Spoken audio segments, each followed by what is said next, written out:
Hello friends, very good morning to all of you. कैसे हैं आप सभी? और आज फिर से एक बार आप सभी के लिए बेहतरीन क्लास हम लेकर आ चुके हैं टीचिंग एप्टीट्यूड के, child pedagogy, teaching aptitude, child development के क्वेश्चंस जो आपके बीएड एंट्रेंस एग्जाम, इसके अलावा कोई भी टीचिंग आपके एग्जाम्स जैसे केवीएस एनवीएस में आप जॉब करना चाहते हैं, यूटिपल एसबीई एमआरएस, हर तरह के टीचिंग एग्जाम्स में आपके क्वेश्चंस बनते हैं। तो चलिए, यहाँ पर आपके प्रिपरेशन क्लासेस चल रहे हैं, कंटिन्यू करेंगे हम क्लासेस को। और पहला क्वेश्चन आप सभी के सामने, सुसमायोजित व्यक्ति का निम्नलिखित में से गुण नहीं है। इनमें से कौन सा गुण एक सुसमायोजित व्यक्ति का गुण नहीं है? ऑप्शंस को देखेंगे। शारीरिक दृष्टि से स्वस्थ एवं प्रसन्न चित्त, मानसिक व्याधियों से रहित, महत्वाकांक्षी, अपने विचारों के संबंध में अडिग अर्थात दृढ़ रहने वाला। चलिए, इनमें से कौन सा गुण एक सुसमायोजित व्यक्ति का गुण नहीं है? देखिए क्वेश्चन को और आंसर कीजिए।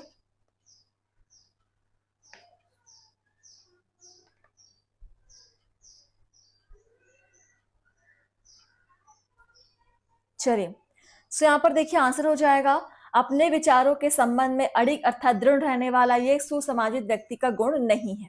Option 4 is correct. ठीक है, चलिए सभी चैनल को सब्सक्राइब जरूर कर लीजिएगा। नेक्स्ट क्वेश्चन है 89 नंबर क्वेश्चन। एक समायोजनशील व्यक्ति वह है जो स्वयं से संतुष्ट रहता है, अन्य को संतुष्ट रखता है, अपनी कमियों से परिचित होता है, जिसमें ए बी सी तीनों गुण पाए जाते हैं। चलिए क्वेश्चन नंबर 89।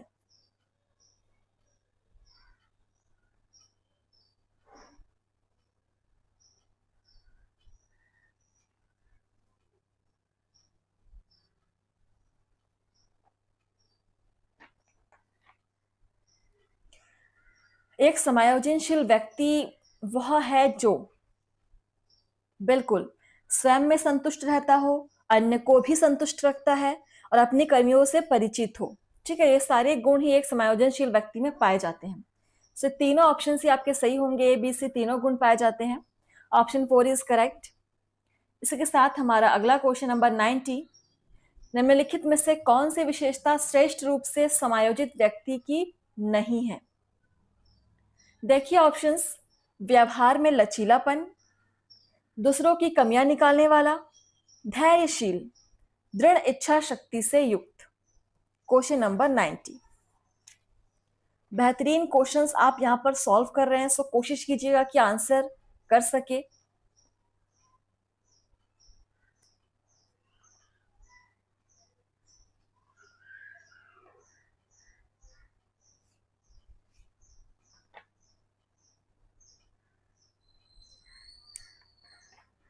चलिए देखिए यहां पर इनमें से कौन सी विशेषता एक समायोजित व्यक्ति की नहीं हो सकती? दूसरों की कमियां निकालने वाला बिल्कुल नहीं। एक समायोजित व्यक्ति कभी भी दूसरों की कमियां नहीं निकालता, वो अपने अपने अंदर की कमियों को पहचानने वाला होता है। So option B, option 2 is correct. इसके साथ हमारा अगला क्वेश्चन नंबर 91। समायोजित व्यक्ति सदैव, देखिए ऑप्शंस। अत्यधिक धन कमाने की इच्छा रखता है, समाज का प्रमुख बनना पसंद करता है, अपने कार्यों को शीघ्र ही पूर्ण कर लेता है, जो अपने कार्यों के संदर्भ में लक्ष्य बनाकर सुनियोजित रूप से कार्य करता है। क्वेश्चन बहुत ही बेहतरीन है टीचिंग एप्टीट्यूड के, CTET, UGC NET paper first, KVS NVS, TGT PGT, हर तरह के एग्जाम्स के लिए बेहद इंपॉर्टेंट क्वेश्चन।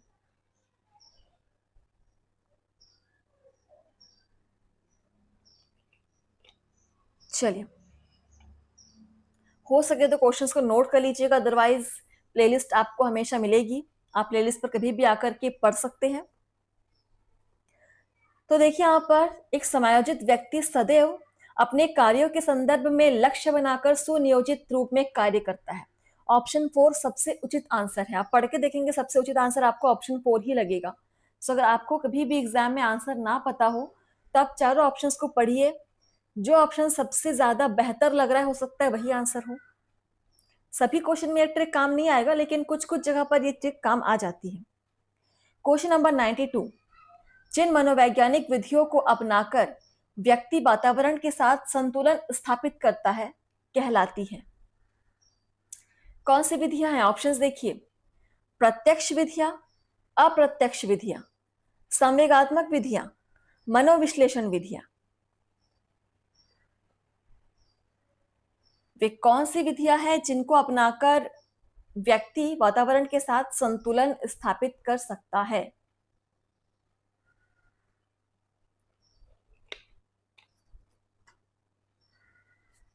चलिए, सो वो है आपकी अप्रत्यक्ष विधियां। ये विधियां अप्रत्यक्ष विधियां कहलाती हैं। Option 2 is correct. चलिए आगे बढ़ेंगे। क्वेश्चन नंबर 93, समायोजन के संदर्भ में वैकल्पिक मार्ग अपनाना है।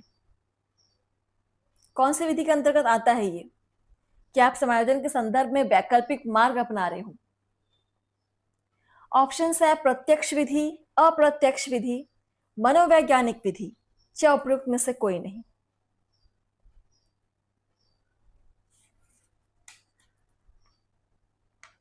समायोजन के संदर्भ में वैकल्पिक मार्ग अपनाना एक प्रकार का प्रत्यक्ष विधि है। ठीक है, प्रत्यक्ष विधि। Option first is correct our answer. चलिए इसी के साथ नेक्स्ट क्वेश्चन नंबर 94, अपनी असफलताओं के संदर्भ में बार बार सफाई देना तथा स्वयं को निर्दोष सिद्ध करना निशानी है। किस चीज की निशानी है ये? अच्छे समायोजन की, कुसमायोजन की, संवेगात्मक अस्थिरता की, वातावरण के साथ श्रेष्ठ रूप से संतुलन स्थापित करने की।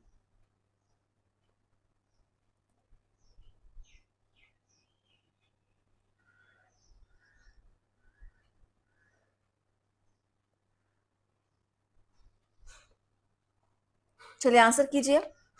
अपनी असफलताओं के संदर्भ में बार बार सफाई देना और स्वयं को निर्दोष सिद्ध करना किस चीज को दर्शाता है? यह दर्शाता है कुसमायोजन को, कि आप अब असफल हो रहे हो तो आपको इस बारे में सफाई नहीं देनी चाहिए। आपको कोशिश करना चाहिए कि आप अगली बार आप असफल ना हो, इस चीज के लिए क्या कमी रहेगी थी उस चीज को ढूंढना। लेकिन आप क्या कर रहे हो? अपने आप को निर्दोष साबित करने में टाइम वेस्ट कर रहे हो। तो ये आपकी निशानी है मेल एडजस्टमेंट यानी कुसमायोजन की। Option 2 is correct. आगे बढ़ेंगे। क्वेश्चन नंबर 95 देखिए।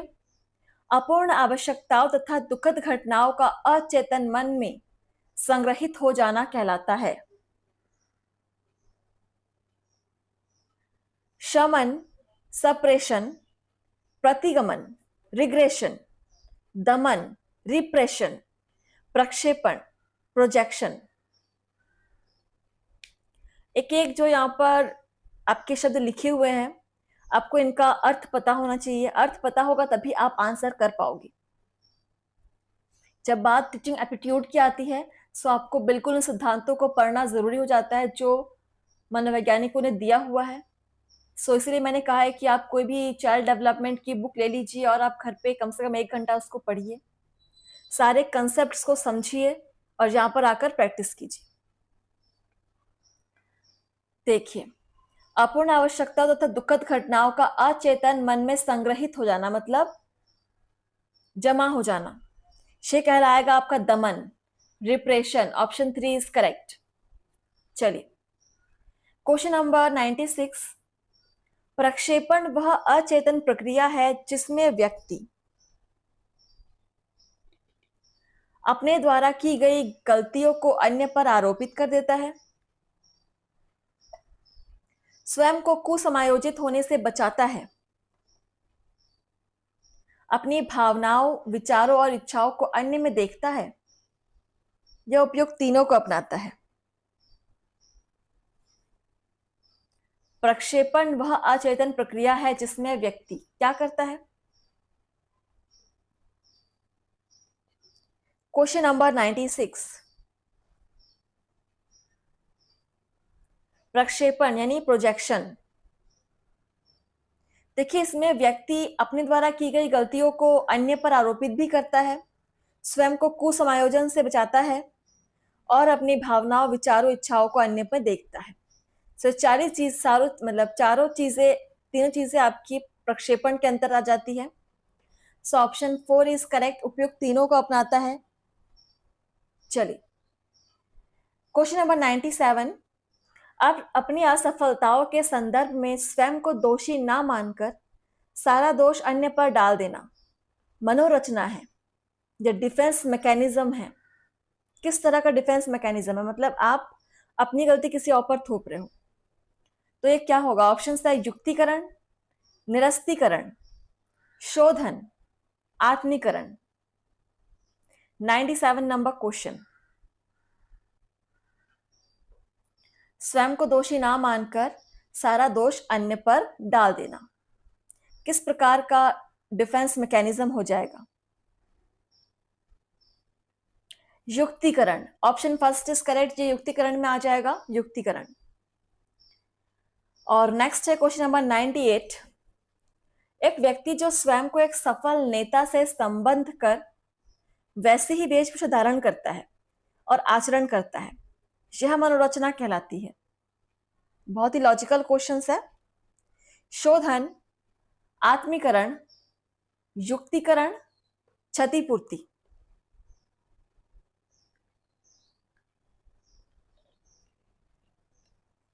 एक व्यक्ति जो स्वयं को एक सफल नेता से संबंधित करके वैसे ही कपड़े पहनता है, वेशभूषा पहनता है, वैसा ही आचरण करता है, तो किस प्रकार का मनोरचना यानी डिफेंस मैकेनिज्म होगा? आत्मीकरण, क्योंकि आप उसके आचरण को अपना रहे हो। सो ऑप्शन 2 इज करेक्ट, आत्मीकरण आ जाएगा। नेक्स्ट है क्वेश्चन नंबर 99। एक क्रोधी स्वभाव का व्यक्ति खेल के मैदान में बड़े जोश से खेलता है तथा जीतने पर वह बड़े जोर से चिल्लाता है तथा साथियों से कसकर आलिंगन करता है, उसकी यह मनोरचना है। शोधन, विस्थापन, प्रत्यागमन या प्रक्षेपण।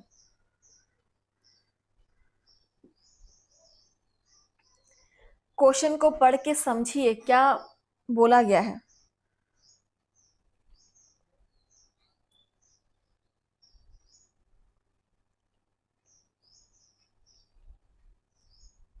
चलिए,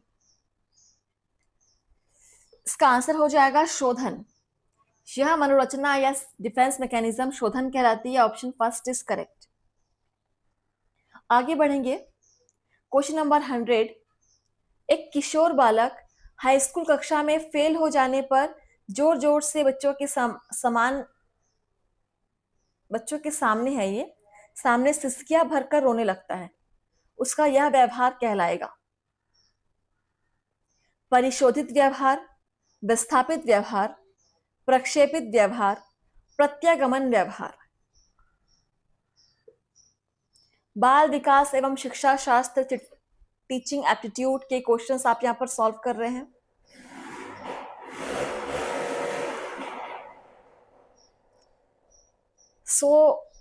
हाई स्कूल के बालक की बात हो रही है जो फेल हो जाने पर दूसरे बच्चों के सामने जोर जोर से सिसकियां भरकर रो रहा है, तो उसका यह व्यवहार प्रत्यागमन व्यवहार में आ जाएगा। प्रत्यागमन, ऑप्शन 4 इज करेक्ट। आगे बढ़ेंगे। क्वेश्चन नंबर है 101। एक अभ्यर्थी का किसी सरकारी संस्था द्वारा नौकरी हेतु चयन नहीं किया गया। उसकी प्रतिक्रिया स्वरूप वह यह कहता है कि रिश्वत का जमाना है, हम जैसे लोग कहाँ चयनित हो पाएंगे।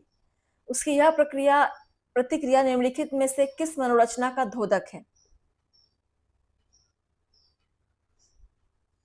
मतलब उसका सिलेक्शन नहीं हुआ सरकारी नौकरी के लिए, तो उसने क्या कहा कि आजकल तो रिश्वत का जमाना है, हम रिश्वत नहीं दे पाए तो हमारा सिलेक्शन नहीं हुआ। तो किस तरह का डिफेंस मैकेनिज्म है, मनोरचना है?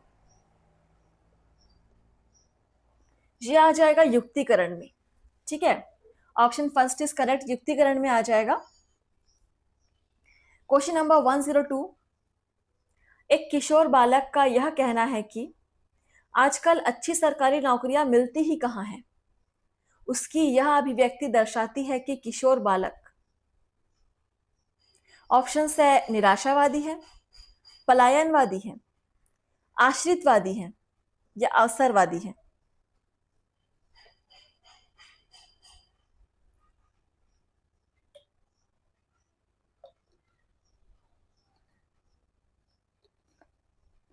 पूरी लाइन को अच्छे से पढ़िए, समझिए।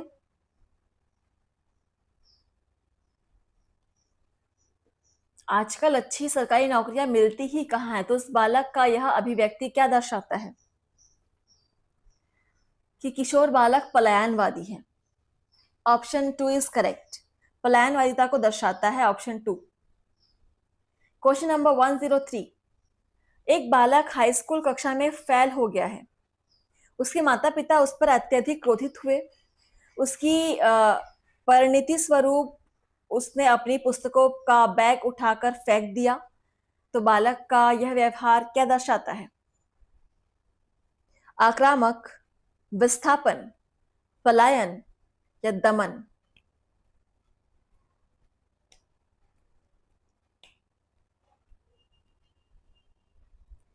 103 नंबर क्वेश्चन। ये दर्शाता है विस्थापन को, क्योंकि उसने अपना गुस्सा जो है अपनी पुस्तकों की बैग पर निकाला, उसे उठाकर फेंक दिया। सो विस्थापन हो जाएगा। Option 2 is correct. And next है क्वेश्चन नंबर 104। एक बालक के हाई स्कूल कक्षा में फेल हो जाने पर उसके माता पिता द्वारा कोई प्रतिक्रिया व्यक्त ना कर अपने कार्यों में व्यस्त हो गए। माता पिता का यह व्यवहार निम्नलिखित में से किस मनोरचना के अंतर्गत आता है? अब जब बच्चा फेल हो रहा है तो उसके माता पिता उसको कुछ नहीं बोल रहे हैं, उसको इग्नोर कर अपने काम में बिजी हो जा रहे हैं। तो यह माता पिता के द्वारा किस डिफेंस मैकेनिज्म के अंतर्गत दर्शाया गया है?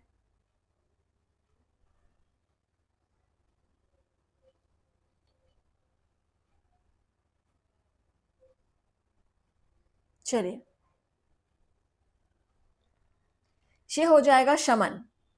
ये शमन डिफेंस मैकेनिज्म में आ जाएगा। Option 3 is correct. ठीक है, चलिए, आप सभी बिल्कुल हर एक क्वेश्चन का आंसर करेंगे। चाहे आपके प्रैक्टिस सेशन से आंसर गलत होंगे तो भी कोई रिस्क नहीं है, बट एग्जाम में रिस्क नहीं लेना है। क्वेश्चन नंबर 105 देखिए। एक बालक जो अपनी शैक्षिक उपलब्धियों में कभी भी श्रेष्ठता प्राप्त नहीं कर सका, किंतु आगे चलकर वह प्रसिद्ध क्रिकेटर खिलाड़ी बना, उसका यह व्यवहार निम्नलिखित में से किस मनोरचना के अंतर्गत रखा जा सकता है? सोचने वाली बात है। ऑप्शन है शोधन, शमन, क्षतिपूर्ति, विस्थापन। सोचिए, जो बच्चा कभी भी स्कूल में एक अच्छा स्टूडेंट नहीं बन सका, पढ़ाई में अच्छा नहीं था, लेकिन फ्यूचर में वो एक फेमस क्रिकेटर बन गया, तो यह क्या दर्शाता है? यह व्यवहार, वो पढ़ाई में अच्छा नहीं था लेकिन खेल में अच्छा था, वो खेल में उसने अपना टैलेंट दिखाया, तो यह व्यवहार दर्शाता है क्षतिपूर्ति को। ऑप्शन 3 सॉरी, हाँ 3 इज करेक्ट, क्षतिपूर्ति को दर्शाता है। ठीक है, क्वेश्चन नंबर 106। एक महान चित्रकार अपनी अभिव्यक्ति अर्ध वस्त्र धारण किए हुए सुंदर आकृति की महिलाओं के चित्र बनाकर करता है। उसका यह कृत्य निम्नलिखित में से किस मनोरचना के अंतर्गत रखा जा सकता है? अभी तक आपने बहुत सारे लॉजिकल क्वेश्चन सॉल्व किए, लगभग 5-6 लॉजिकल क्वेश्चंस है। इसको भी पढ़िए, समझिए और आंसर कीजिए।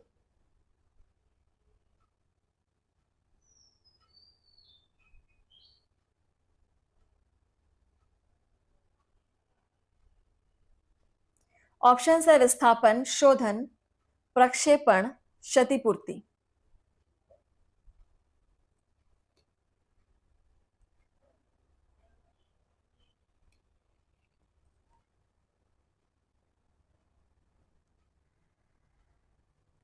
आंसर हो जाएगा शोधन। Option 2 is correct. शोधन को दर्शाता है यह व्यवहार। नेक्स्ट है क्वेश्चन नंबर आपका 107। और चलिए देखिए, यहां पर वह व्यक्ति जो अपनी शक्तियों एवं दुर्बलताओं से पूर्णतः परिचित होता है कहलाता है शारीरिक रूप से स्वस्थ, मानसिक रूप से स्वस्थ, शारीरिक व मानसिक रूप से स्वस्थ, और ऑप्शन 4 है यहाँ पर चेतनामयी। क्या कहलाएगा वह व्यक्ति जो अपनी शक्तियों एवं दुर्बलताओं से पूर्णतः परिचित हो?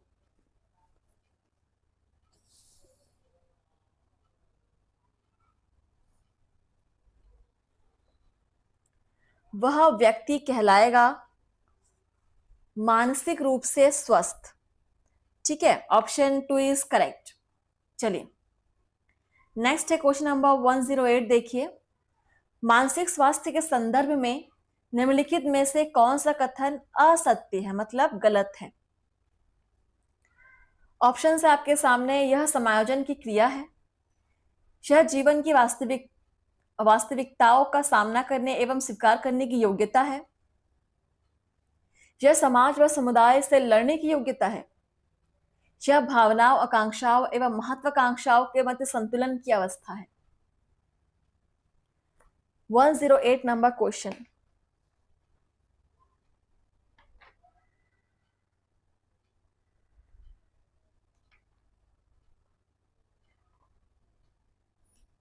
चलिए मानसिक स्वास्थ्य के संबंध में कौन सा कथन असत्य है बोला गया है? यह समाज व समुदाय से लड़ने की योग्यता है, यह कथन आपका बिल्कुल असत्य है। बाकी तीनों ऑप्शन सही है सिवाय ऑप्शन 3 को छोड़कर। ठीक है, क्वेश्चन नंबर 109। निम्नलिखित विशेषताओं में से मानसिक स्वास्थ्य के संदर्भ में उचित विशेषता नहीं है? आत्मविश्वास, पर निर्भरता, संतोष, प्रसन्नचित्तता।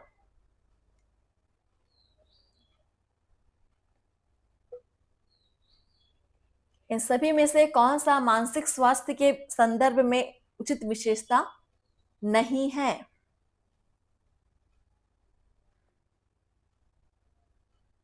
पर निर्भरता, पर निर्भरता यहाँ पर उचित विशेषता नहीं है। Option 2 is correct.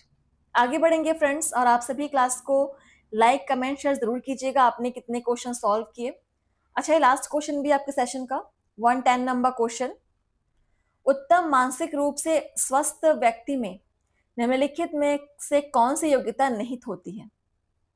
ऑप्शंस देखिए, द्वंद्वों के निवारण की, व्यक्तिगत एवं सामाजिक द्वंद्वों को नकार देना, स्वयं की तथा अन्य व्यक्ति की समस्याओं।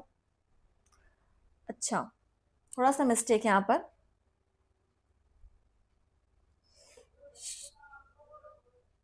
ये ऑप्शन 2 है, सॉरी ये ऑप्शन 2 है, सॉरी ये ऑप्शन दोनों 3 है और ये 4 है। चलिए, पहला ऑप्शन था द्वंद्वों के निवारण की, दूसरा ऑप्शन है व्यक्तिगत एवं सामाजिक द्वंद्वों को नकार देना, तीसरा ऑप्शन है स्वयं तथा अन्य व्यक्तियों की समस्याओं के प्रति स्वस्थ दृष्टिकोण अपनाना, और चौथा ऑप्शन है व्यक्तिगत द्वंद्वों के उचित समाधान की। कौन सी योग्यता निहित होती है एक मानसिक रूप से स्वस्थ व्यक्ति में? देखिए, so the right answer is बिल्कुल ऑप्शन 3, स्वयं के तथा अन्य व्यक्तियों की समस्याओं के प्रति स्वस्थ दृष्टिकोण अपनाना, ये एक स्वस्थ मानसिक व्यक्ति का योग्यता है। ठीक है, ऑप्शन 3 इज करेक्ट। सो आज हमने बहुत सारे क्वेश्चन सॉल्व किए फ्रेंड्स। आपने कितने सारे क्वेश्चन सॉल्व किए, आपके कितने क्वेश्चन गलत हुए, आप मुझे कमेंट से बताएंगे। एंड वीडियो अच्छी लगी हो तो प्लीज लाइक कमेंट शेयर कीजिएगा। थैंक यू, धन्यवाद। मिलता है आपसे नए वीडियो में।